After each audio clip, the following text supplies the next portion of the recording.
Anyway, Mimi Shaheen, Johnny Cats. how are you? I'm good. Thanks for coming out. I really appreciate it. Thanks for having me. Anytime. I haven't had you in here before, and I'm looking forward to it because we always hang out at gigs. We always see each other, but we've never sat down to do my part, and I appreciate that. So have a drink. Thanks.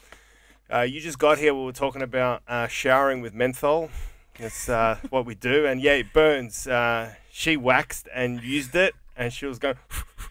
For guys, burns. It fucking burns, yeah. But it's I love that shower. It's only $2 that shower gel, the mint one. Do you really use the good. same one? I use the menthol one if I'm due for a wax. Yeah. But I'll never use it freshly after. It was the worst. And because you're really vulnerable. You're by yourself. Yep. In the shower. Yep. And I was just like there's no one to help. Do you know what I mean? I was like I was panicky because I was like, when does the burning stop? And then I found like this thread on Facebook where people had experienced the burning. So it wasn't just me. Like, I felt better after that. Oh, that's good. Yeah. What's your position on the laser? As in women getting laser? Yeah, the laser. Just women or anyone? Oh, well, I don't know. I mean, just the girls that I talk to about it, they love it. But Yeah. they're not so like, it's not a hero because it does grow back. Yeah. They were promised it wouldn't, but I did research on laser before I got laser. why did you do research on laser? Because I was scared. Because, yeah, it's a fucking laser beam zapping your It's hair a away. laser, yeah. So I didn't get it. When I first got laser, it was because I'd love to say it's because like I'm a hairy Arab girl, but it wasn't that. Like I actually I've been lucky enough. Am I close enough to this? Yeah. You can come a little bit more if you want. Okay. Is that better? Perfect. Like this? Okay, cool. Yeah, no, it was because what are the chances I'm going to kick off a pod with hair talk? Yeah, I know. It was because I was probably like 19 or something. I went on the pill, and then it made me sick, so I went off the pill, and all my fair hair turned black. So I flipped out, and I was like, oh my gosh. That's a like, shit thing for a 19-year-old chick. Yeah, and one who thought she was relatively lucky. So because the hairs were, and like I had like these sideys. And I freaked out, and I was like what's this? And I went to the doctor, and I was just like, this is happening. Like, what? Look, where's this coming? And I started to like wear my hair like closer to my face and stuff because I didn't like wore it out because I was so like self-conscious about suddenly having sideburns. And she was like, oh, did you come off the pill? And I was like, yeah. She goes, oh, that's your hormones. Like, that's what happens. What is actually happening? Does the pill suppress the hormones and then well, by I think stopping... do you know what? I wish I could be like knowledgeable about it, but something about like the testosterone went up when like I came off the pill, and then yeah, it gives you like manly stuff happens to your body. So I was just, I mean, I didn't grow a dick or anything, but like that happened, and then I was just like, oh my gosh. And then she said, she's like, yeah, it's because of that. And I said, what do I do? And she's like, well, that's just how it is. Like, why didn't you tell me this before I went on this pill? So then, and then I went to get it lasered. And I did all my research beforehand because I was scared they were going to make me shave my face or something. Yeah, a lot you of don't my want to friends, start doing that. Yeah, my friends had to actually shave their faces before it. And so I researched, and my friend told me about one who's like a proper doctor, not just beauty therapist or whatever. And then they zapped it, and yeah. So this is chicks were shaving their face. Well, they were told to shave their face to prep before their laser appointments, and I didn't want to put a razor to my face. That scared me. Why do they do that? Oh, so they can get the actual root of the hair. Yeah, but then this doctor guy who I went to, he was like, you don't need to shave your face. He's like, they shouldn't be making girls do that. So just the shit girls have to do before they go out is nuts. Yeah. It's too much. I'm very lucky that I'm a guy. You are very lucky. The care factor is... like, it's a shirt, a quick shower. Sometimes I miss a patch at the back of my head and I get teased because I can't access it with the blade. And people are like, you fucked up shaving your head. But that's about all the ridicule I get. I don't have to wear fake lashes. I don't have to put on fake nails. I don't have to tuck fillets into my bra. Yeah, neither. Do you miss do you miss a bit because you can't see it, or but you can reach it, you just don't see it? Yeah, there's a bone growth at the back of my head. I'm very lucky that I've got a nice head. I think my head's like, and I say nice, like I know my cousins are like, you got fucking nothing nice about your head. I know, but I'm just saying it's roundish. For a bald guy, I'm lucky to be this bald, not the fucking Yeah. Conehead bald. Yeah. But there's a bone growth on the back of my head that my mum reckons was there from birth, and she reckons it's my fault. I'm like, why is it your fault? She goes, because I was jealous. I wanted olives. And because I couldn't get them, an olive pip grew in your skull. I'm like, is that a fucking olive pip in my head? Yeah. Like, thank fuck you're not a doctor. What do you know? They're those wog suspicions. Yeah. Like they say, superstitions, but yeah. Does that exist as well in your culture?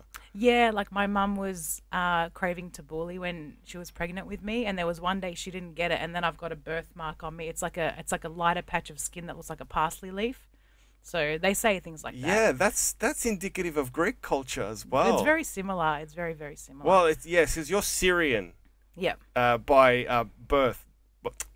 You know what I mean? Yeah. Like Mediterranean. Yeah.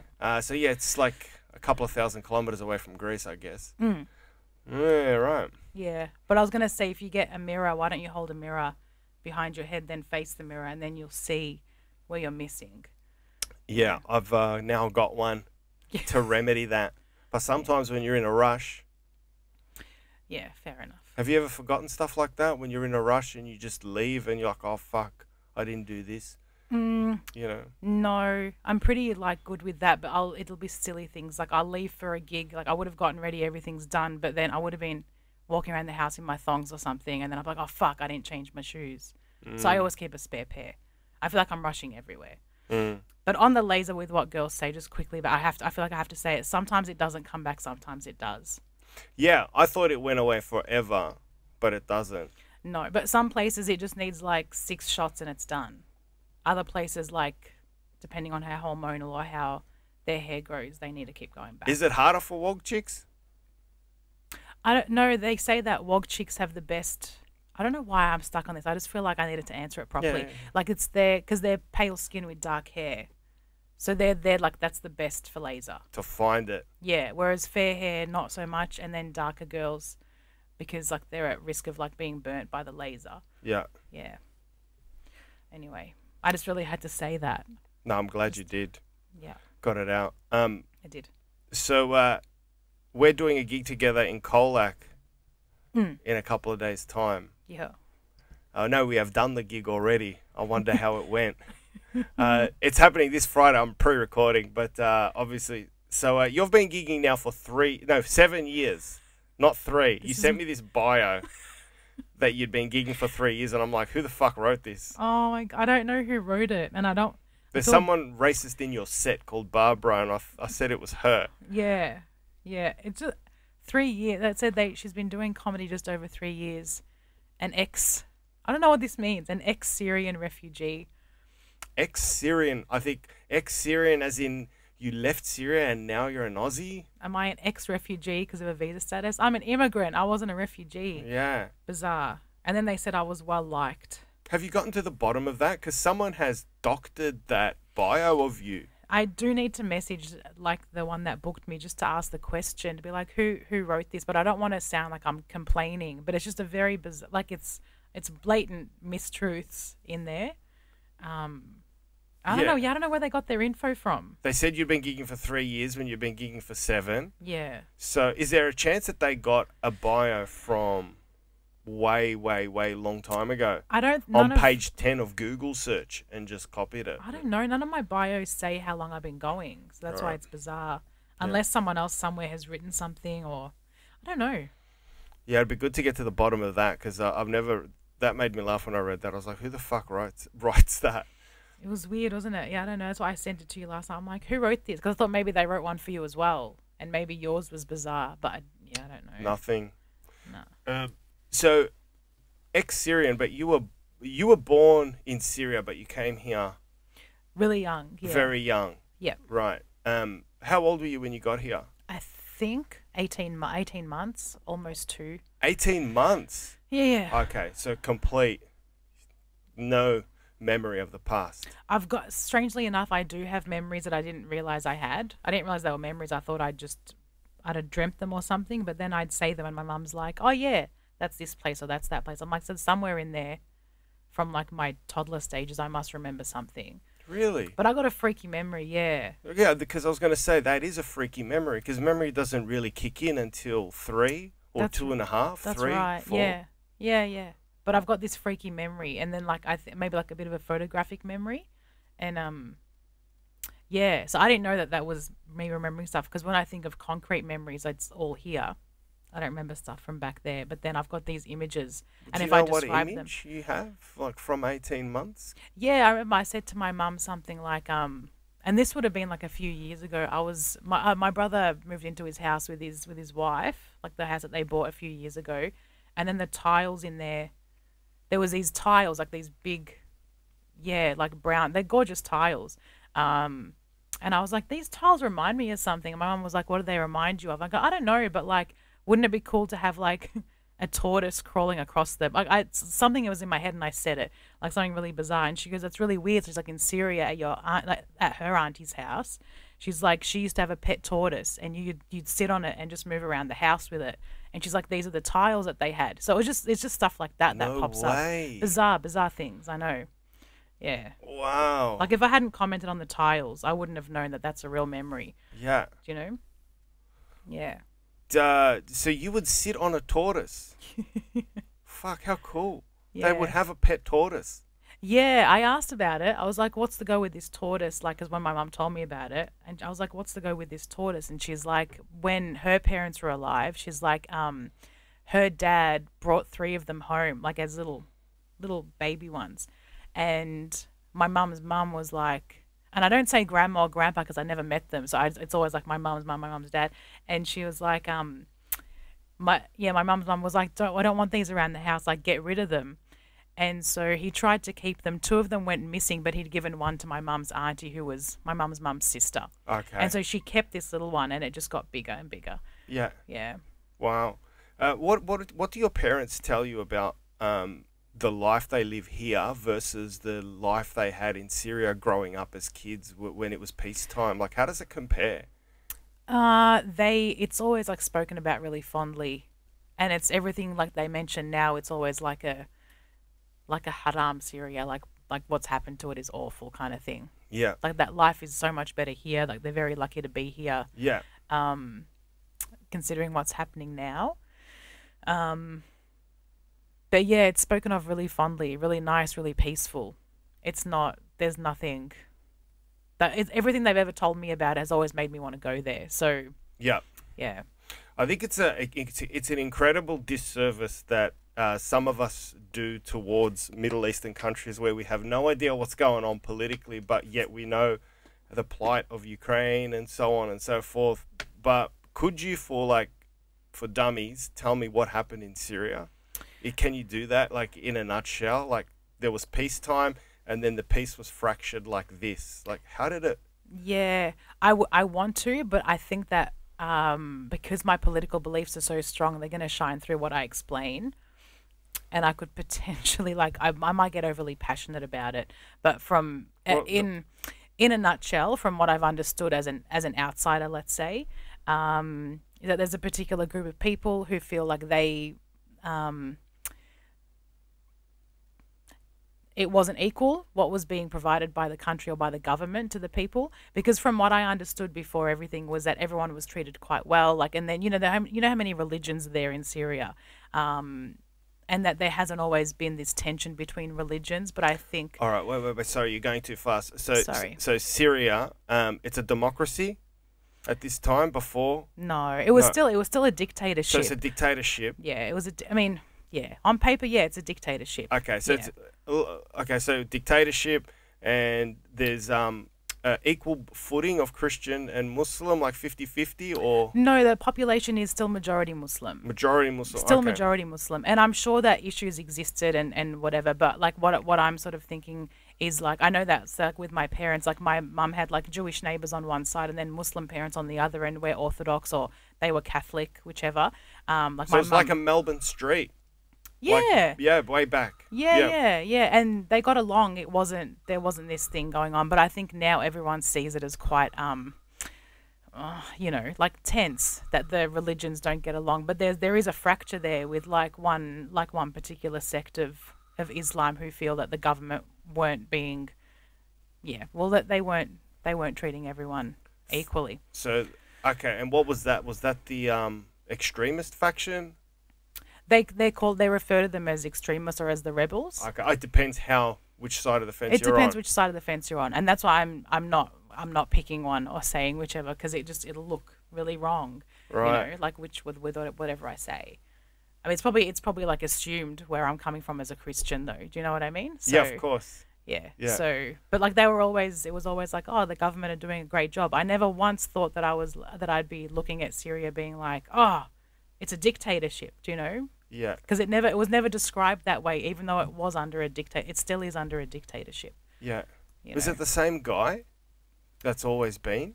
It's his son. So there's the Right. one that's in power right now. Like, so the one that they're trying to overthrow, the rebels are trying to overthrow. Yep.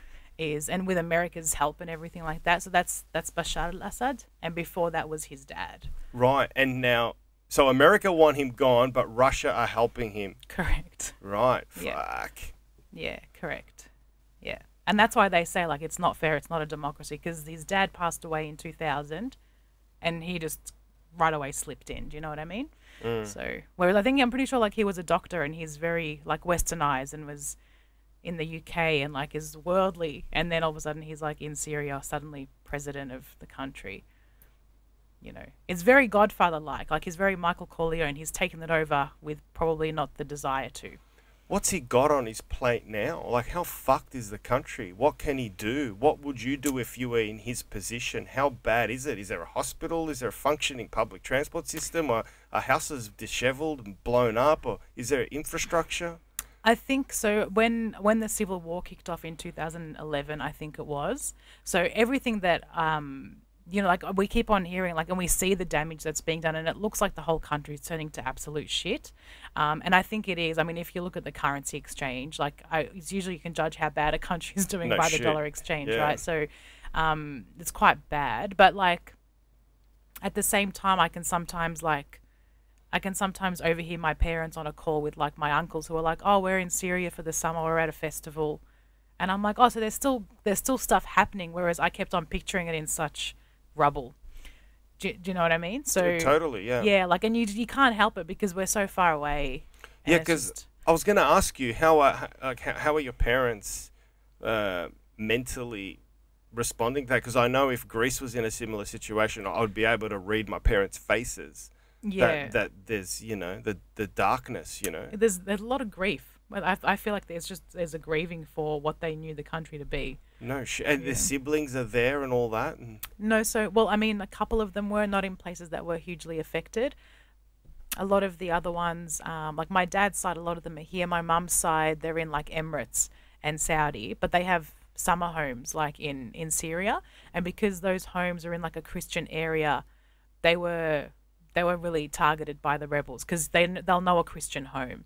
And so this is just like a holiday house. So picture like a holiday house up in Rye, and then you go back to it after a couple of years when it's probably safer for you to check it out, and it's all just been destroyed, and there's just things on the wall. Like, there's really, like, I know my cousin said to me that they went back to the holiday house like a few years after, maybe like 3-4 years after, and what had happened was like she'd gone into my cousin's friend had gone into her bedroom, and they'd found, like, so the rebels had actually, like, found all these photos of, like, her and her friends and just drawn dicks on them, probably ejaculated on some of them, like, just this really disgusting kind of behavior, and then left it there for them to find, like, just really gross things like that.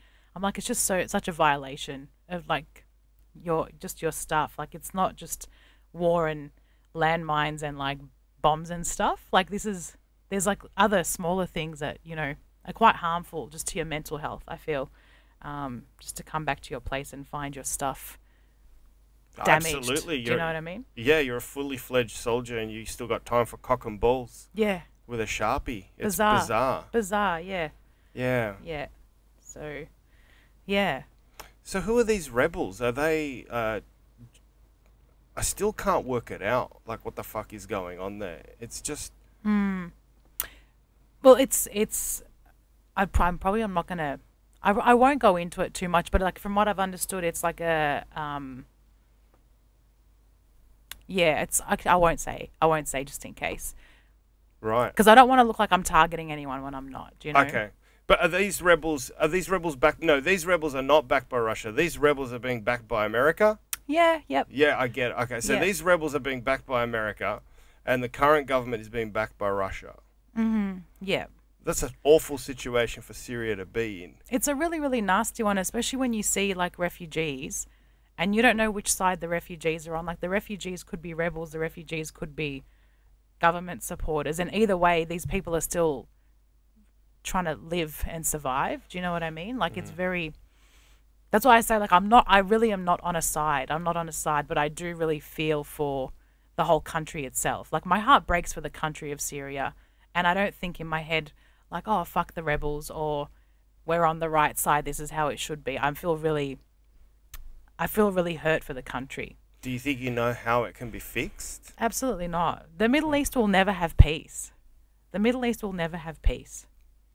It's centuries and decades of like bloodshed. There's no way. It's kind of profound when you say it because a lot of people say it. You hear it a lot. And you say that because there's no... It's like you're in a maze and you can't find a way out. It'll never happen. It'll never happen. There's no way out of this. Correct. Unless you wiped the whole country and started fresh with all new people. Yeah. Ones that have no connection to the ones that existed before. Yeah. It'll never happen. Yeah. And even if you did that with Syria and you kept Lebanon and Jordan and like Iran and Iraq and you kept them all the same, the people from in there are going to be like, do you know what the history of this country was? And it's going to turn people. So it's going to start all over again. I know. Yeah, do you know you're what I right. mean? Yeah. So it'll never happen. All right. You know how wogs hold grudges. Imagine that on a worldwide platform. Forever. And then it gets passed down generation to generation. Yeah, fuck. I've lost friends who are like, I don't want, like the Free Syrian Army. They're the rebels, right? That's what they call themselves, the Free Syrian Army. The American-backed rebels. FSA, correct. FSA, okay. Yeah. And they're the ones that are like, no, we want to overthrow this president, Assad, right? And so like I've got friends who are supporters of that, and I'm like, do they want to bring in democratic elections, or do they want... It's like it's been described as like... It's been described, so anyone who's backing the rebels is like, oh, it's the lesser of two evils because Assad's running a dictatorship. Yeah. And then it's going to be like rebels running the country. So if rebels are going to be running the country and it's going to be one of them, and I believe they're Sunni. So if it's going to be one of them, like, are they? And it's not all Sunnis who are. It's like not all Sunnis, but like it's a sect. It's a small group that this is what I've learnt. But if they were going to run the country, how's it going to be for other people? You know, so how's it going to be for Druze? How's it going to be for Christians? How's it going to be? Do you know what I mean? So, and then it's like for them, they're like, oh well, if Assad's running it, you know, like the other side saying like, it's a lesser of two evils if Assad's running it. It's going to be in shit hands with both of them, but we have a preference for one. Do you know? So, but I've got friends who are like, we can't be friends because you're not on board with this. Right. And I'm just like, but we've been friends for so long. Like, why? Just because we're on two different sides. I'm like, we're in Australia, man. Like, do you know what I mean? I kind of do, yeah. So now there's like all this division. That's why you're so reluctant to talk about it. Yeah, because it makes it look like I'm saying Sure. fuck one side, and I'm not, you know? Yeah. All right, well, I won't go there for too much longer. I remember watching... I remember going to, when I was living in London, there was a soccer match. This is a bit off topic, but just I understand there's two factions in Muslim. I remember there was a soccer match in South London, and Iran was playing, and the fans of English soccer club Millwall were playing Iran in an exhibition friendly match. And I didn't understand it. It took me a while to kick in. But the Millwall fans were all cheering and screaming, "You're Shiite and you know it." So, as in you're shite. Yeah. So I found that funny. But there's a divide. there's a massive divide. Yeah. Do you care much about politics here? Like it's coming up, and I don't fucking know. I don't know. I don't want to vote for Labor because I have to. If I vote for Albanese, I have to vote for local Labor, and the local Labor is this Turkish guy Oscar Yildiz who came into my pub. I poured him a beer, and he complained that the beer tasted like shit, and then wanted his money back. And I'm like, I'm not voting for you, you cunt. Like fuck you. So, and he's a Turk. I'm like, So I don't know how to vote. What would you pick? Would you pick a Turk over a Macedonian though? Yeah, probably. Yeah. Unless a Turk knows what he is. It's brutal. No, I don't care about politics here. I don't. Oh, it's all kicked off. No, look, to be honest, I don't know much about the Macedonian conflict. That was just a joke. I got no idea what's going on. I really don't. I think Alexander the Great was Greek. Oh, But here we go. I was gonna be like, I'll give him a minute before Alexander the Great is mentioned. Really? 1 minute, and then yeah, you delivered. You delivered. I don't know. It just feels like regardless of who's gonna be leading Australia, it's like I just always feel like it's always gonna be safe. Do you know what I mean? So Yeah. it's so hard to like. So you want the green blanket or the purple blanket? They're both gonna feel the same. They're both gonna have their pros and cons, but I don't have to walk outside and worry about blowing up. I don't have to worry about my family. You know. Yeah. Do you know what I mean? Like, oh, like being a Christian here is like it's not gonna affect my life. Yeah. Do you know? So I've often judged countries on how free their comedians are. So I'm a bit cautious of going to Hong Kong to do stand-up, even though there's a wonderful English-speaking comedy club in Hong Kong, because of China and their anti-defamation clause in their terrorist contract, saying if you defame us, it's considered an act of terrorism, punishable by 9 years in jail. Yep. So I'm like, well, I don't know if I'll go to Hong Kong. Yeah, I've for heard. a tight 10-year set. Yeah, Like- I've heard horror stories. Like I've heard scary stuff Yeah, so I think, about comedians. I mean, like. yeah, I would vote for a politician that was, I will let comedians tear shreds off me. Go for your life. I think that's indicative of a healthy culture and a healthy society. It's true. Freedom of speech is such a big deal. Everyone takes it so much for granted here. They do. Our last protest, I've said this on stage, you've heard it. Our last protest was on e-scooters in Melbourne. Oh, was it? Yeah, that's how good our country is. Yeah. And don't get me started on the anti-vax protests. I was like, what the fuck? You're a fucking bunch of losers. Yeah. You're wasting your lives. Yeah. Like just the fact that you can do it. The fact that you can just do that. They're on the Westgate. They're on the Westgate singing know. horses. I know. Do you know what I mean? Did Like, Daryl Braithwaite release a statement going, leave my fucking song alone? Did he? I don't know. No he way. shut up. I've been doing that bit so long I didn't know. Did he? No, I don't know. He hasn't said boo. Maybe he's pro. Do you reckon he's noticed? Would he even know? Oh, he fucking oath he would have known. It's the Westgate Bridge. Tweet him. It's the Westgate Bridge. Wogs hate the Westgate Bridge. Yeah. 'Cause Do they? Well, it fell down and killed a whole heap of wogs, remember? No. Oh, my mum heard it from Brunswick. Really? The day the bridge fell, my mum heard it from Brunswick. When was this? Poor, you got me. I don't know. Late 70s. I'll Google it. But it definitely... I had no idea. So the Westgate collapsed. What was it, over a church? Like where were they? The Westgate Bridge collapsed on the 15th of October 1970. 2 years into construction of the bridge at 11:50 a.m., 15th of October, the span between the bridge collapsed to the ground, blah, blah, blah, when it wasn't fastened properly by Costas. Oops.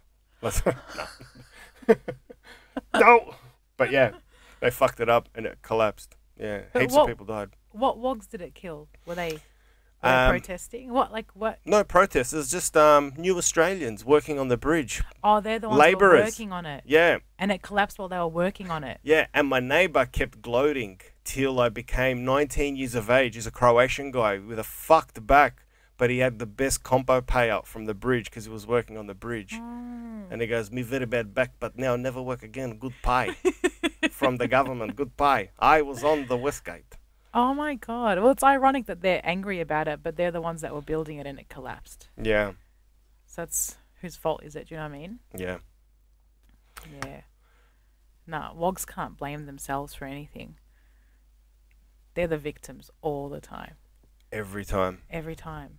Does your mum love a good worry story? Yeah. Something to worry about? It's always, Oh, that she loves that. Yeah. And so whenever I hear that gasp, I'm like, oh God, I'm sorry I said anything. Yeah. Yeah. Yeah. And I'm probably doing a disservice to my mum here, but they're a different generation. But she's got a rental. And she's like, I don't want Indians in there next time. I'm like, why? She's like, because the cooking. Yeah. She's like, a painter had to do 4 layers, a primer. We can't get the smell out. Yeah, they have no qualms saying it. Yeah, and then it's like a Seinfeld episode because the real estate agent's Indian. So how do you sell that idea? And then, yeah, fuck. They do. They say. I was talking to one of my friends today, and we were talking about how, because she was like, "Oh, Arabs are brutal with what they say. Like, you know, they'll like right in your face. They were like, "Oh, you look nice," in your face. Like, you know, it's like you've put on weight, or like, "Oh, everything's so." Yeah, you've really grown into your skin. Like you're a pretty young woman, but yeah, that nose, your auntie's nose, and like they'll keep going until you crack. Like they just keep going and going. Like they have no qualms about just telling you you blossomed a bit. You know. Yeah. Like they just say it. They just say it. Like they don't care about your feelings. They do. You're definitely right. And a quality that I've noticed working at the mall. Well, I can't say where, but it's a lot of Arabic people, and I don't know if it's indicative of Arabic people, but they generally, all of them possess a quality that none others really use a lot. And I'm being sincere. Tell me. Humbleness. They're always very humble. It's a they? trait. Like, shukran, shukran, habibi, shukran. If I make them a coffee, it's always shukran, thank you, thank you. Yeah, They're always very like... Yeah. And they're always trying to sell me shit. Very business minded. What are they trying to sell you? Suits in the boot with the price tag attached. Oh my God. I go, where'd you get them from? A friend. Yeah, everyone's a friend. I go, why is the coat hanger still on there? Yeah. Everyone's a friend. Yeah. We're a generous people. We're generous. Do you know? Very.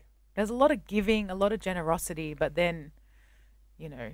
Like I grew up in, Coburg, Brunswick. No, wonderful times. One thing I couldn't understand is why the Turks were insulted when you called them Arabic. They fucking hated that. Growing up in high school, if you wanted to upset a Turk, you'd call him an Arab. Wow. Yeah, I didn't get that. Do you get it now? No, I don't. Yeah, I don't get it either. No idea. They fucking hate it. I don't know why. I don't know. Maybe it's because Ataturk in 1933 pulled them away from, they told women they don't have to wear a hijab, and they tried to make them, Ataturk moved them more towards Europe, or tried to westernize them.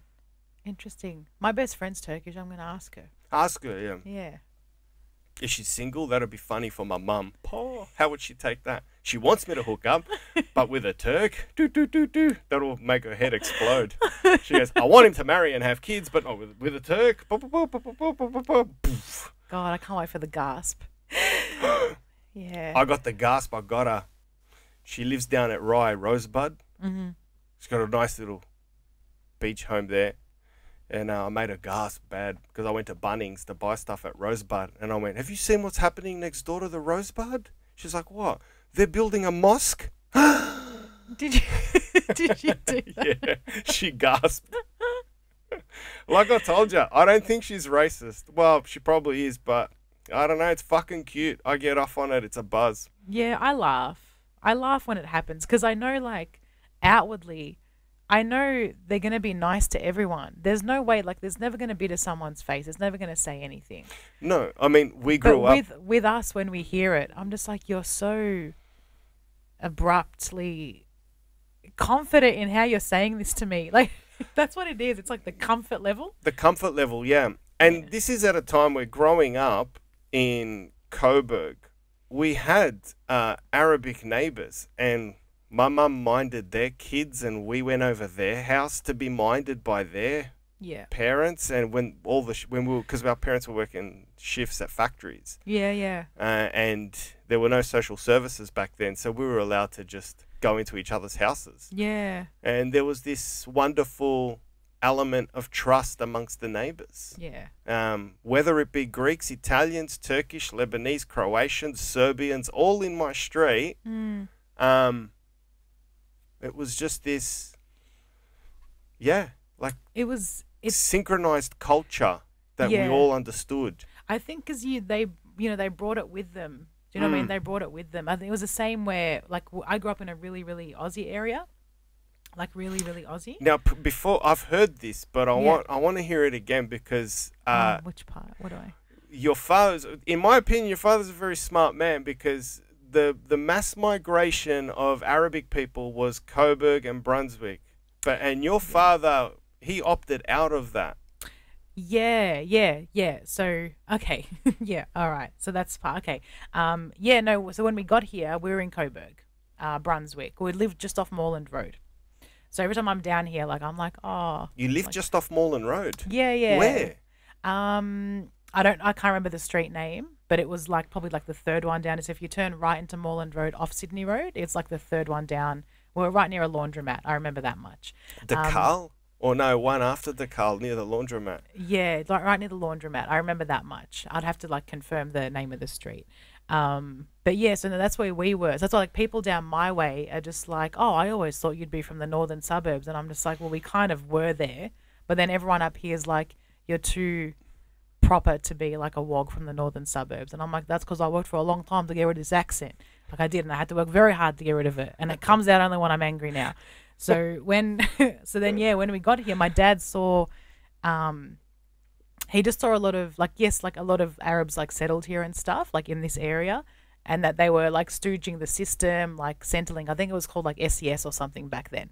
And they were all just like, it's like, oh, I'm injured. Oh, I got a disability. Oh, my, like whatever.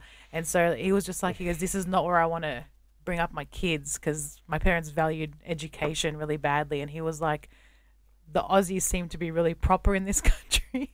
So we just moved down south. Like we just moved down there. So yeah, the area I was in was very Aussie, but because we were on a shopping strip, like it was a road with just shops everywhere.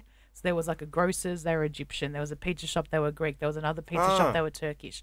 And then there was another place, it was Italian. There was a deli, they were Italian. So there was a Chinese restaurant. So everyone there that ran something was like ethnic. So it was all very multicultural. And we were like that, the kids, because our parents were always working. We didn't get taken out. We didn't do stuff. So the kids are just in and out of each other's homes, like shops. You know, you run in through the front, you run through the shop, you run out to the back of their house if they lived there.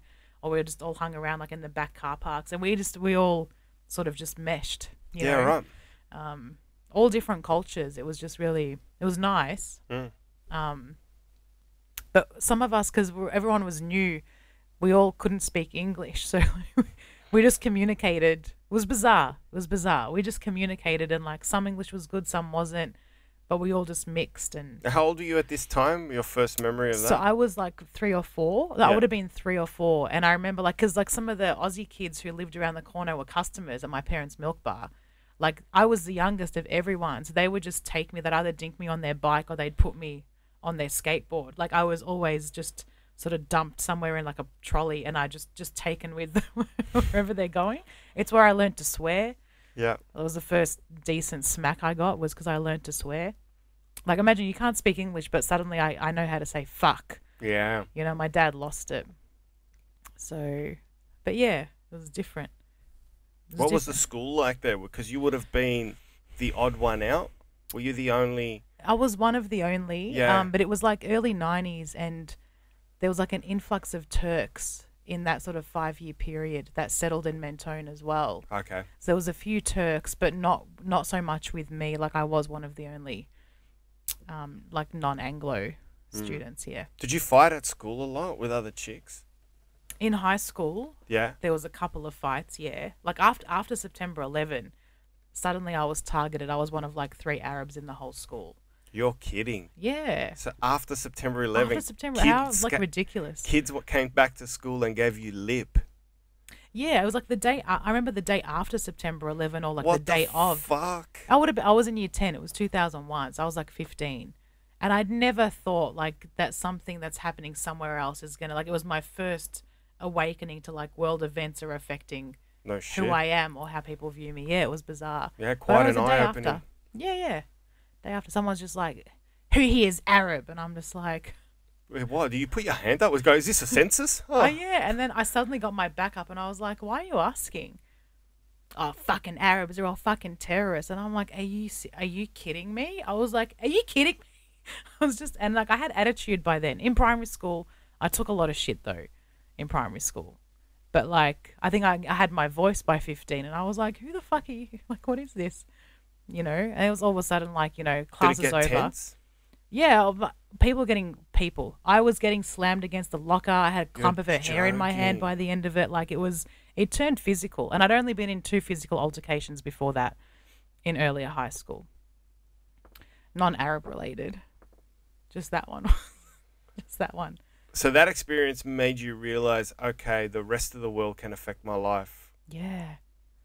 It was weird. Like in primary school, I was bullied, like severely bullied. But I was Why were like, you bullied in primary school? well, I look different. And I didn't look like the other kids. I couldn't speak English for a while. Like there was like I was in prep grade 1, and my English was very off. Like I couldn't like, because my parents were English teachers back home, but only spoke Arabic to me Sure. in the house. So Yeah. I'm just like, okay. And so like I remember there was this boy who was a year older than me, and he would, for whatever reason, I think because I was quiet, like I was really mute, really shy. And I'm still a shy person, but he would come up to me and he would grab my bum, like, and then just laugh. And I would try to run away, and he'd laugh more when I tried to run away. And so I tried to go to a teacher once, and I'm like, "This boy," and I'm telling her, like, I remember trying to tell her, I was like, "This boy hitting me here," like I'm telling her. And she was just like, "Go on, Mimi, go play. Just go play. It's all right. No, Mitchell's just being funny, aren't you, Mitch? Go ahead and play." So I was like, "Oh, okay." And then I'm like, they're not listening. They weren't listening to me. And I couldn't tell my parents because something in my whole being was like, if I told my dad this, he's going to kill this kid, right? There was something about it in my head that made it feel like this is not okay to tell my dad. I had to watch myself. And then I think I just got so sick of it one day, and I was like this kettle that was just ready to explode. And I was like, for some reason that day, I was in a mood. I was only like 4 or 5 years old, but I was like, today, he's not going to fucking get me today. Like, I've been putting up with this for months. And I was I'd go to school terrified. Like, I was just petrified. Like, the moment I saw him, like, my heart, everything, I would just freak out. And do you remember Kanga cricket in primary school? Yes. Like, with the yellow bats? Abso-fucking-lutely. You just made me hear the noise it made when you hit the punk, Yeah. the hollow bat. Yeah, so there was like this yellow, like, plastic Kanga cricket bat. And I went out to recess with it. I kept it with me, right? Now, he came to sort of grab me like he usually did. So he'd come from behind to squeeze He'd your come ass. from behind, and he'd just like squeeze it and then laugh. And he's like, This "Ha ha, little- Mimi, ha ha." And like he was a very welfare type kid. Like you could tell he wasn't being looked after at home. Anyway, He's probably in some big high-paying job now as a CEO. I will find you. Pinching bums everywhere. Oh, he's probably cancelled by now. If Probably. that's the way he gets around. If he's alive, I don't know if he made it or not, this kid. But I just remember like So he came up to you. he came up and I've turned around with the bat, right? Imagine like this is a 5-year-old girl who just does it. Like my hair's probably in pigtails because mum was like, "I don't want you to get head lice," and she sprays it and it's all tight, and I'm like this. And so I've turned around with the bat and I've gone to swing at him. So he runs and I'm like, oh, he's scared. Like, so something in me was like, he's scared. This is good. Like I can defend myself. He took off running, and I thought that was enough, but it wasn't. So I ran after him, and he ran into the boys' toilets. And it didn't stop me. I just saw red. Yeah, so I ran that's into the boys' toilets and I beat him. Johnny. Well, like fucking Joe Pesci style in Goodfellas. I beat him. Stomping of the shoe. I'm telling you, the Kanga cricket bat was like the first couple of hits. Then when he was on the floor, the bat's Jesus. gone. And I went psycho. I don't know what happened to me. I just went psycho, right? I almost blacked out, I reckon. And then, like, the recess bell went off. I went back to class, and I just went back to class. I remember we were colouring in cats that day. And then, I don't know how much time had passed, but Colouring. I remember I was colouring, like, a picture of a cat. And then I get called to the principal's office, right? So I went in, and my dad's there. my dad's in the principal's office, and the principal's like, Mr. Shaheen, we don't condone violence at this school. And he's like talking, and he's just like, now, Mimi has gone in there and she has beat up Mitchell. And he's telling what he's like, she has beaten him black and blue. The boy's not recognisable, Mr. Shaheen. And he's like telling this, and my dad's like, okay, like, my dad's probably like, what the fuck, like what? And then like he's just like, the principal wasn't acknowledging me because I feel like he'd known. I feel like I've been talking about this kid for a long time, so I wasn't being acknowledged. And then my dad had to like take me home that day because I wasn't allowed to go back to class. And I just remember I was sitting in the passenger seat, like tiny, just in this passenger seat with like this big seat belt, and we're driving, and my dad lights a cigarette. You know, they used to smoke in the car with you. My dad lights a cigarette. He goes, yeah, and he goes, did you, in Arabic, he's like, did you really beat up a boy? Because the kid was bleeding, mate. Like, I don't know what I did to him, but well, he's like, you blacked out from you belting him. Yeah, I was in a rage. Fuck. It was months of torment. And then so Dad's gone, did you really beat him up? He goes, did you really do that to that boy? And I was like, I just remember I looked at my dad and I was like, yeah. And he goes, why? And that fear was in me again. Like, I can't tell him why. And no. So I've just gone to my dad.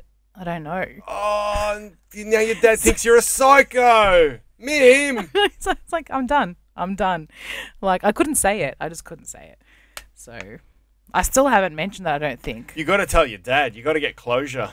So I should probably tell him. Tell him. I should, yeah. I'm 36 and terrified of what what's he going to do? Your dad will probably under his breath just went, fucking Arabic chicks, man. I know, he would have been like, what happened? Because I was the kind of kid, you drop me off at school, I'm crying. Like, I'm holding on to my parents, like, don't make me go. Oh, was that the type of kid you were? Yeah. Yeah, I was really, I was painfully shy. I can see that. Yeah. I can see that in you today. Yeah, it's hard to get in. Yeah, you're shy. But the blessing is you're not shy on stage. So did your dad belt you? I'm just asking only because of reference to Greek upbringing. I got severely belted. I got belted so hard once Dad came into my room and took a picture of Jesus off the wall. I remember you said this on YouBit. Yeah. Yeah, and for the spray painting. Yeah, and he goes, I don't want Jesus to see this. Yeah. And then I had my own blackout. Yeah. But, you know. We got hit. I got it. We got hit, yeah. Both my parents. What was the weapon of choice? I got the radio, you know, the cord, the extension cord that goes to the radio, the portable radio? Yeah. Yeah, I got that. Yeah, no, I can honestly say my parents very rarely used anything but their hands. What about your brothers? I've just got like a younger brother, and I'm pretty sure he got smacked way more than I did. But I think it was because I learned the first few times. I was just like, oh, that's it. But my brother, you know, yeah, but girls I are think, smarter. yeah, you really are. Yeah, no, they just use their hands. Yeah. And I think like my dad would use his slipper. So. Like I remember as a kid, like if we started to play up, he would just shift his foot and the slipper would come off and he just stares at you and you're like, all right, that's it. That's it. My dad, it was the belt. But Arabs love the shoe. You guys, at pokies, when there's fights between the lebos, first thing they do. It's the first one who can undress the shoe to whack each other. And then it's just this shoe off. Shoes are flying. Yeah. And I'm like, what's going on? And one of them goes, in Arabic culture, the shoe is very, very disrespectful. It's disrespectful because it's on your feet and then you're walking through shit on the streets with it. Yeah, and that's why Saddam's statue got belted with the shoes. That's right. They were belting the statue. Yeah.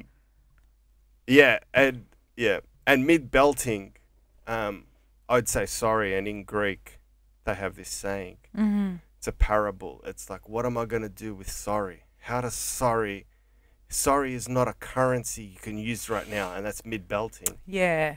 And do you have words in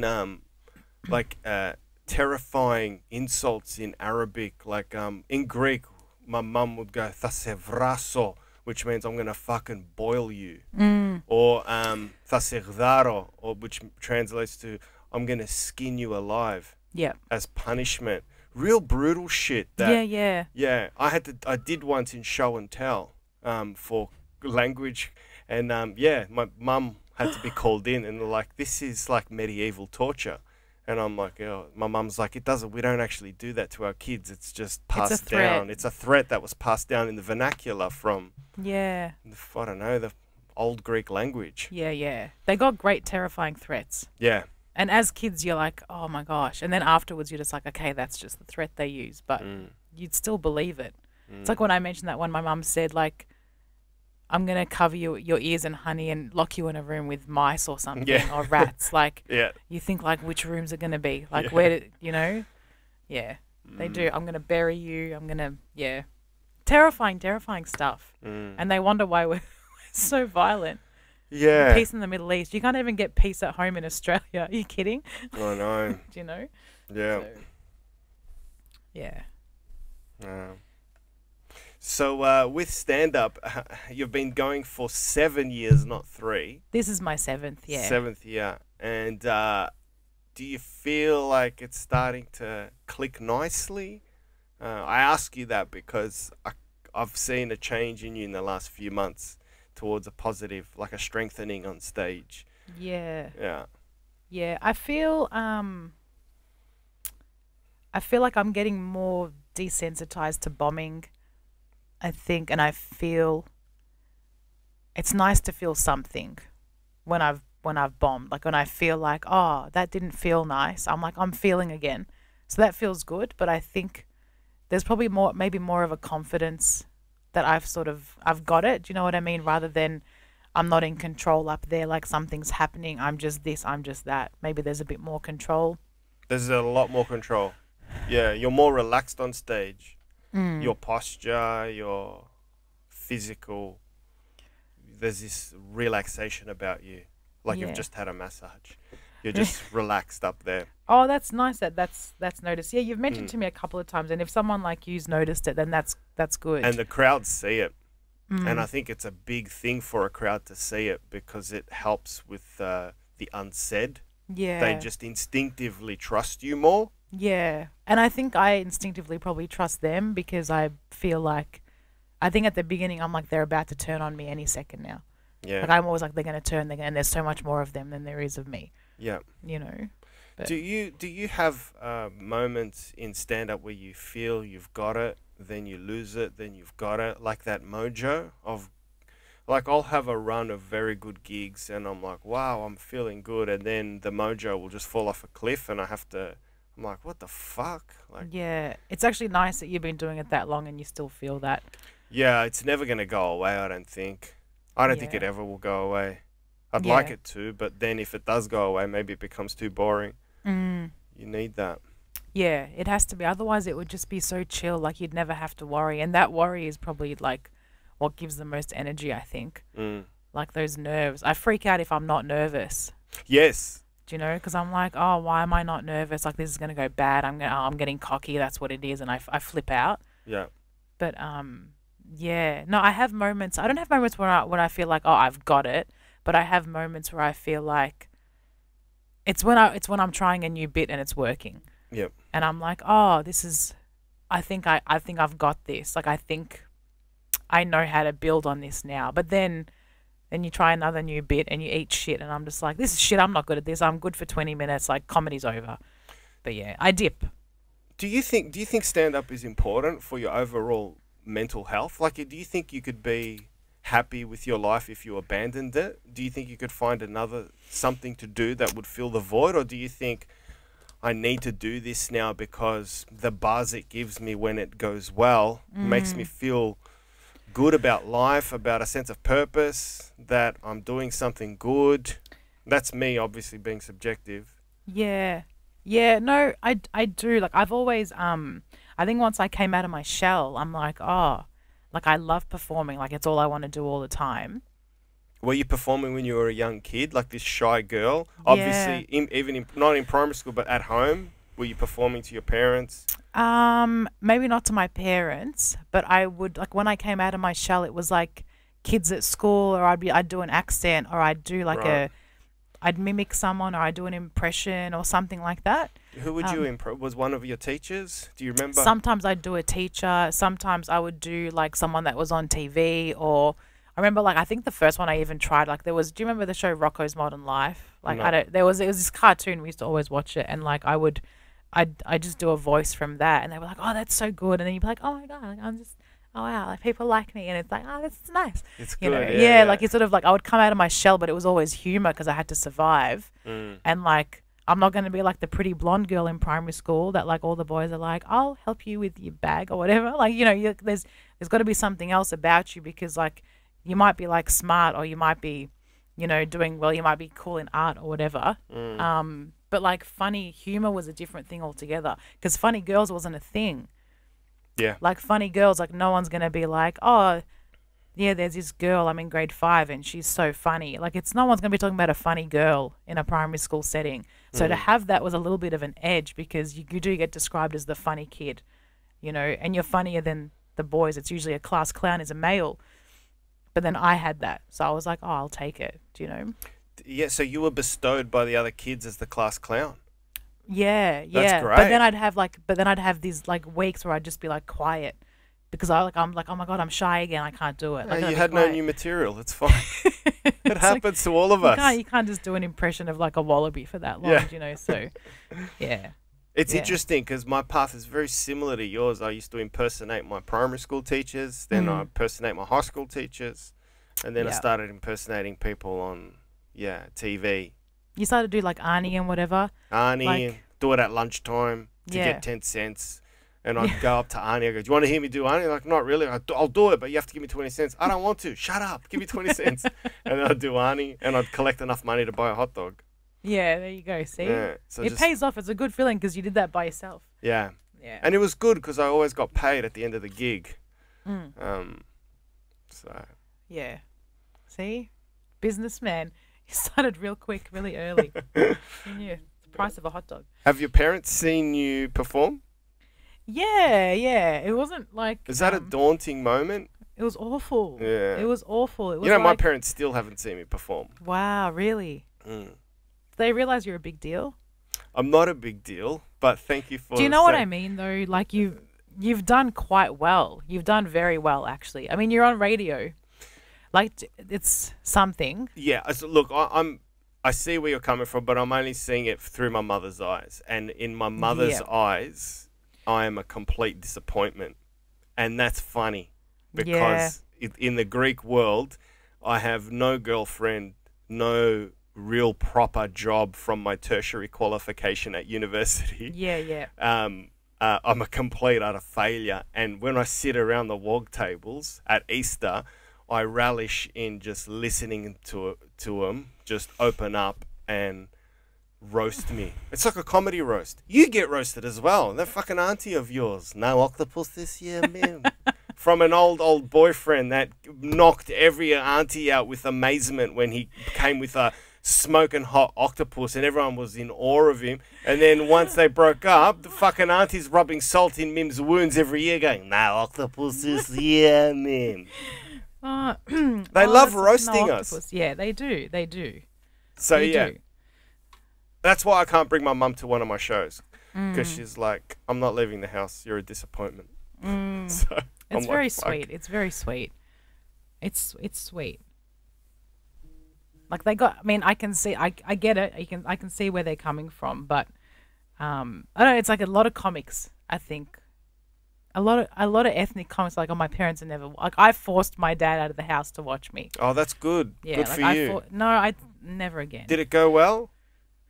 You know what? Actually, it came to Woggy Christmas. That's a good gig, right? I was like, oh, you know, like I'm better than, because the first night I got the lounge, I was very fresh into comedy. I didn't expect to get the lounge so soon. Yeah. And I thought it'll never happen again. So it was like my 7th ever gig.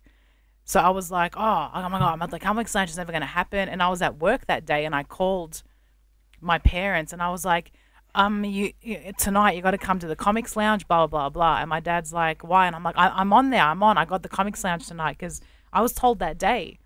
And I couldn't concentrate on work for the rest of the day because I was like, oh my God, like, this is like, it was bizarre. And I was freaking out. And I think I'd only been on that stage once before to do like class clowns way back when I was in like 18 or whatever. And then my dad's like, oh, we'll see. And I go, no, you don't understand. This is a big fucking deal and you need to come. It's never going to happen again. Because I'm like, it's never going to happen. And then they came that night, and look, it was okay.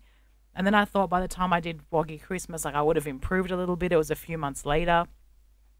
And so you were on that night, and George Capignaris and Gab Rossi.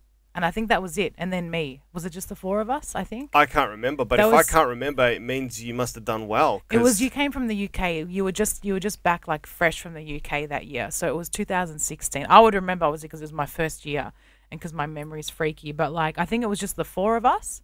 And then when I came off and my dad was there that night with like the family and everything, I remember I was like, what did you think? And he goes, he goes,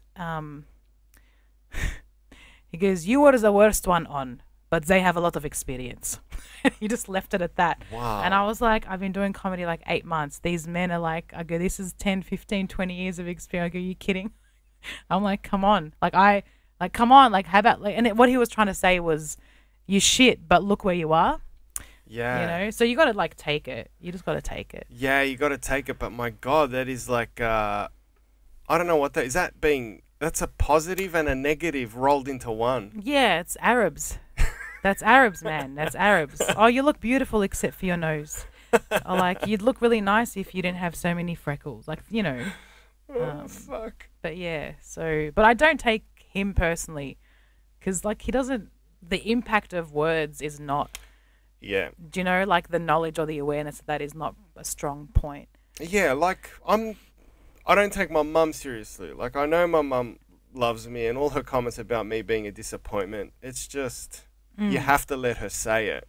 Because I know deep down, she's never going to understand the generation I am from. No. And what I define as a successful life. Yeah. So she's never going to come along, but it's fine. As long as she's happy. She's got something new to worry about. That's all.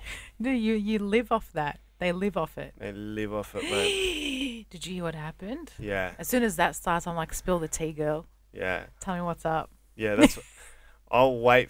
My mum will be at home doing the dishes, and I'll have a cup of tea, and I'll be like, "Oh, Mum, you should have seen what I heard today." And she'll just stop, turn the dishes off, the water, and turn the Greek radio off at the PowerPoint, and then turn around and go, "What?"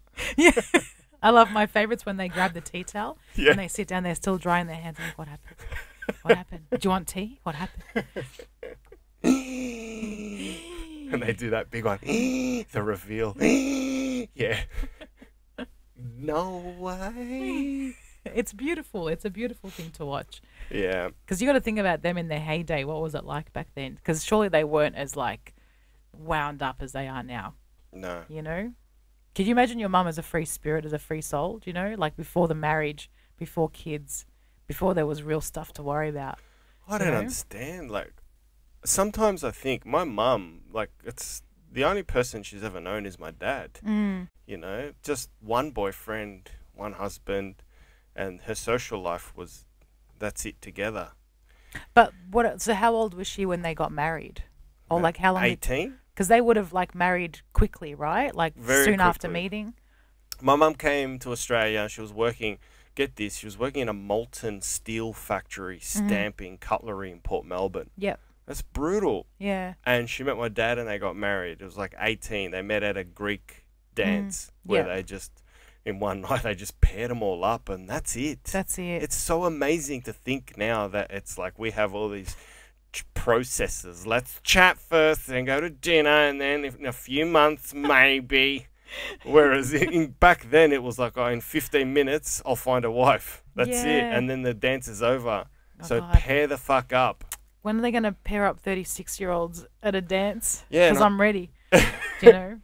And, well, if you maybe the WOGs need to open a dating agency. Instead of Tinder and all these stupid apps, WOGs run the dating company. Girl, that's called church. St. Nicholas in Collingwood. Yeah, go to church. It's there. That's what my mum says to me. She goes, you want a girl? Come to church with me on Sunday. Yeah. You should probably give it a go. Because I'm too liberal. I'll start having points about Jesus. Like, I love Jesus, but I can't take that step that he did all these wonderful miracles. No, I'm not saying go there You know for what the I mean? religion. So it I'm will saying never you work. could meet a girl who's probably just there to find a husband as well. Maybe she's just as freaky. You never know. They're not always there for religion. True. You know what I mean? Like your church would be very similar to mine. Like they go there dressed in their best and like, do you know what I mean? Do you go to church? No, I stopped going. Yeah. Because of these reasons, I don't go. You're Orthodox, right? Yeah. Greek Orthodox. Sorry, I apologize. It's Greek Orthodox. Okay. I mean, it would have been Syrian Orthodox, but when we came here, there was no Syrian Orthodox churches, so it's Greek. We went to Greek Orthodox Church. Yeah. But it's now, I think it's called Syrian Antioch. Can't remember, but it's yeah, same thing. Same thing. So you should go, even just for material one day. Yeah, I should. I went in Easter. It's Doesn't good count. to. You got to go on a regular Sunday where everyone's forgotten about. Do the Syrians do the church Easter dash at midnight? We just rock up to get the light. Do you do that? No, there's a whole mass, and then we have to like walk around. You have That's to walk around Friday. the church 3 times. Yeah, Friday but night. yeah, that's right. And you walk around the church 3 times, and then have you heard that? We used to do it in Coburg, and Yeah. it was a Blockbuster Video in the middle, and we boxed all these Aussies in who came to get an overnight release. Because there's this fucking conga line of Greeks doing a lap around the block, and all these poor Aussies were just going, I'm just trying to get to me fucking car, mate. What's going And on? all of like the Greeks with an epitaph and candles. Yes. They're like, fuck, what's it's going terrifying. on? It's a cult. It'll be terrifying for them. I was talking to my cousin at Easter recently, and he was like, "Do you remember the year we went to midnight mass and we were like going around the church? Because like, you know, I don't know if it's the same for you, but like you go around 3 times. Is that to signify the 3 days that Jesus was dead? Oh, And was it? then- Okay. And then you knock, you knock on the church, well, the priest knocks on the church door, and then it opens, and it's like, like he's risen, you know. And then Right. I believe that's what it was about. It's a long time. But remember this one year, it was a freezing night.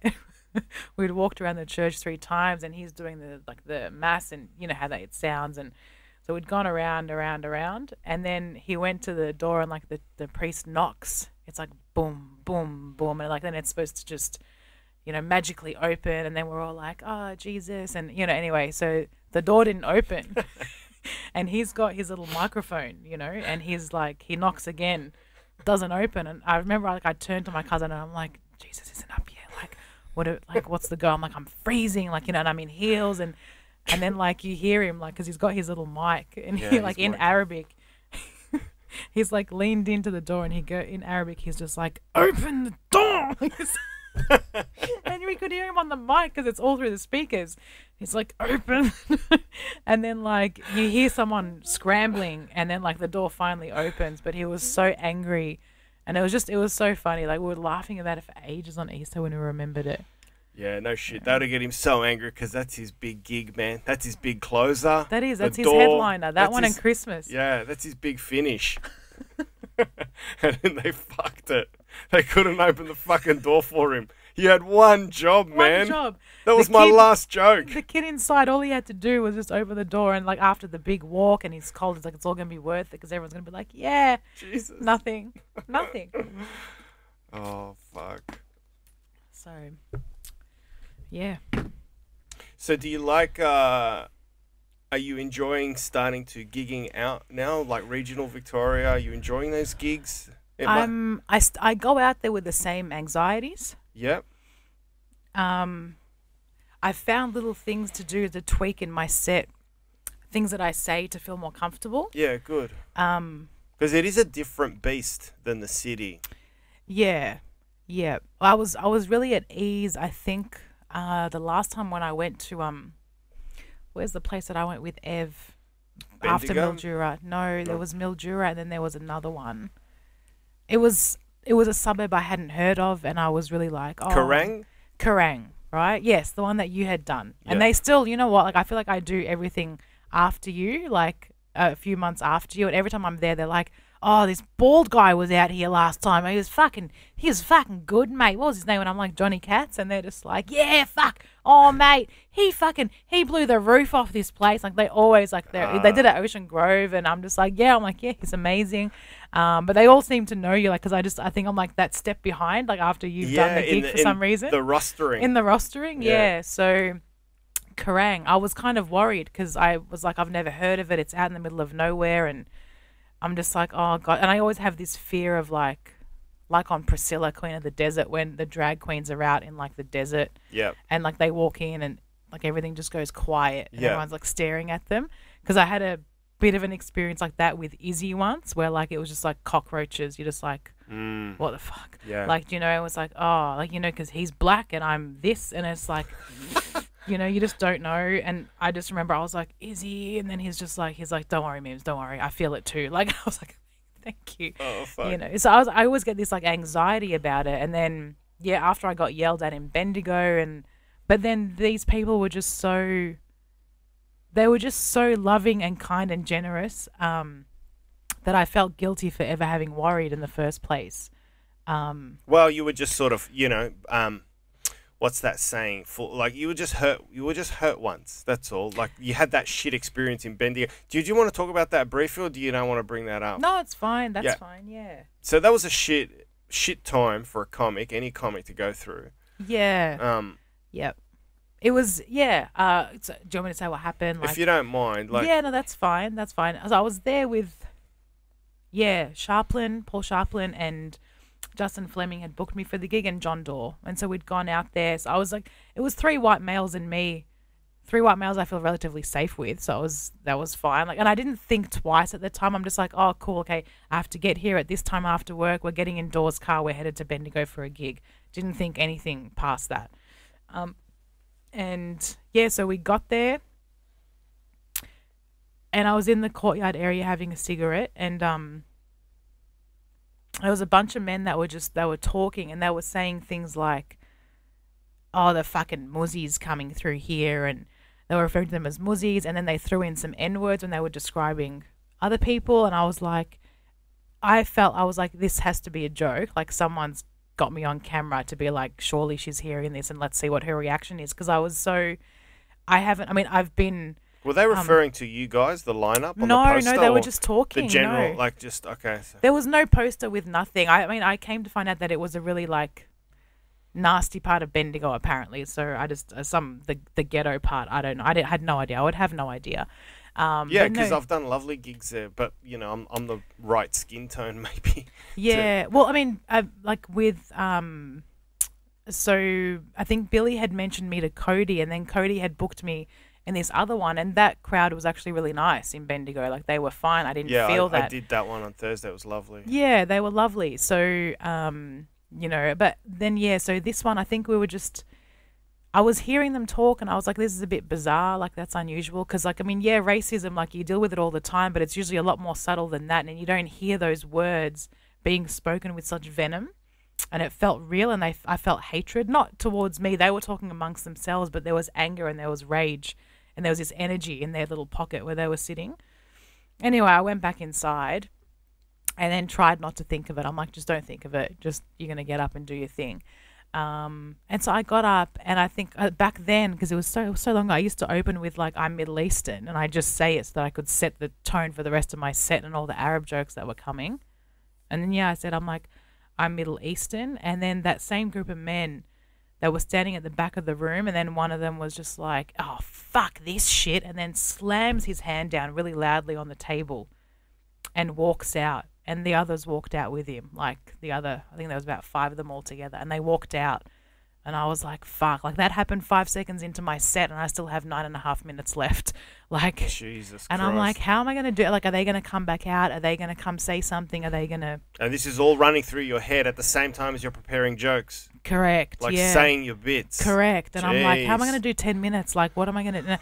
I kept going, and it made it easier because, like, the audience were receptive, they were laughing, but there was this heaviness on my shoulders, because I'm like, these people literally just walked out because of the race that I said that I was. And it was a really bizarre feeling. Like I was suddenly back in primary school being bullied for where I was from, and I was just like it's this weird panic that sets in, and you're like, I'm a kid again and I'm freaking out, and like, what, do you know what I mean? Like, how am I going to sit here and make people laugh when I'm like, what's going to happen to me in a second, you know? Yeah. Someone needed to hand you a Kanga cricket bat.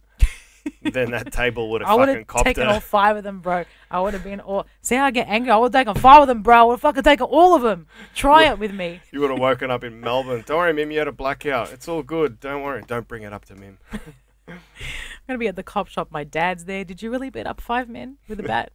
Yeah, why? I don't know.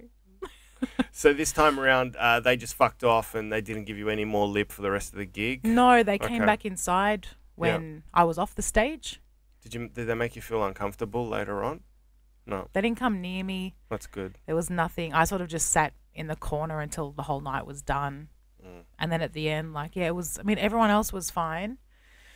But I mean, I should have known there was like the little flyers on the tables for, like, you know, the what's it called, like the farmers union, like the whole Pauline Hanson movement, and I forget what it's called. That One Nation.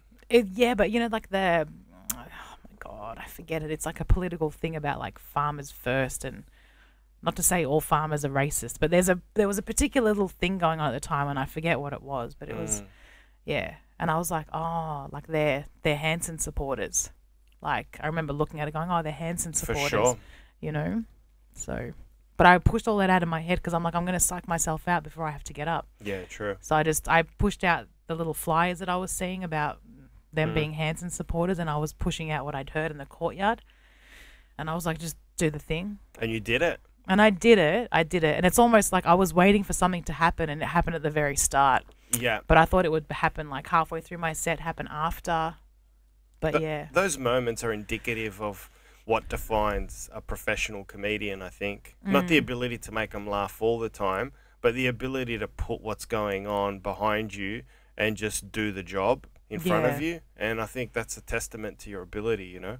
Yeah. It's amazing how resilient we are and how professional we can be when there's really crazy stuff going on. You know, like really crazy stuff, like bad news that I know you've mentioned like your dad having a stroke before when you were doing the Austria gig. Is that when? Yeah, that's correct. Yeah. So like there's stuff like that that's happened, or like I hear something, I'm in something, I rock up to a gig crying, like there's so much that's there, and then as soon as you get on stage, it's like flick it off, and you do it, and then you come off, and you're like, okay, I'm me again, and then you drive home. Do you know? Yeah, I think it's such a profound. That feeling is why I think I will always be doing stand-up, because no matter what's going on in my life, as soon as I'm on stage, I'm only ever in the present. Nothing is coming to the forefront of my mind. No other thought other than what am I going to say next. Yeah. You know, and I think that's a meditation in a way. You know how when you meditate, you listen to your breathing? It's like stand-up. When you're on stage, you're only focused on the gig. You can't think about what am I going to eat tomorrow for dinner. If you're doing that, then you're doing stand-up wrong. How many times, like the moment that my mind wanders, I lose the crowd, I lose what I'm saying. I'm just like, where the fuck was I? What just happened? Then I'll say something stupid. Because they feel it. They pick up on it. There's this amazing sixth sense that the audience have. They're not even aware of it, but it's this element that, they know when you're not authentic or not interested or dead behind the eyes because you've done this joke a billion times. 100%. 100%. I remember like once I was doing a gig and I had been broken up with someone that meant so much to me. Like I was so broken. It's that one person that you're broken over forever. And I was so broken. And I remember like I hadn't seen him. There'd been no contact. It was like he didn't exist anymore. And it was like this deep, deep sadness in this hole. And like I just remember I rocked up to a gig and his mum was in the front row. Like after a whole year of me 2 years even, we hadn't spoken. It's like, you know, it was just, you always think of him and you're just sad. And I'm just like 2 years had passed. And his mum was in the front row. And I remember I got on stage and she's the first thing I saw. And I'm just like, is he here? Well, his mum's here. Like, and his mum didn't know much about me. And I'm just like, oh, like this is... And I did the set and it went well. But like, I remember I got off and I was just real shaky. I was just like, oh man, like his mum was right there. Like it was really... But it's amazing how much can just stop. And I'm like, don't think about it. Just do the thing. Yeah, it's very difficult. For those who don't do stand-up, it's like the episode where Seinfeld couldn't take his eyes off the pilot. Like, it just, something happens. If you see one person, it can throw your gig. And also, comedians have an amazing ability to tune in on that one person that's not laughing. Yeah. Even though the whole room is bouncing, you'll always look at that one person. With their arms crossed. It's bizarre. I gotta go to the brunny. Sweet as. Thank you for having me. Thank you so much for coming.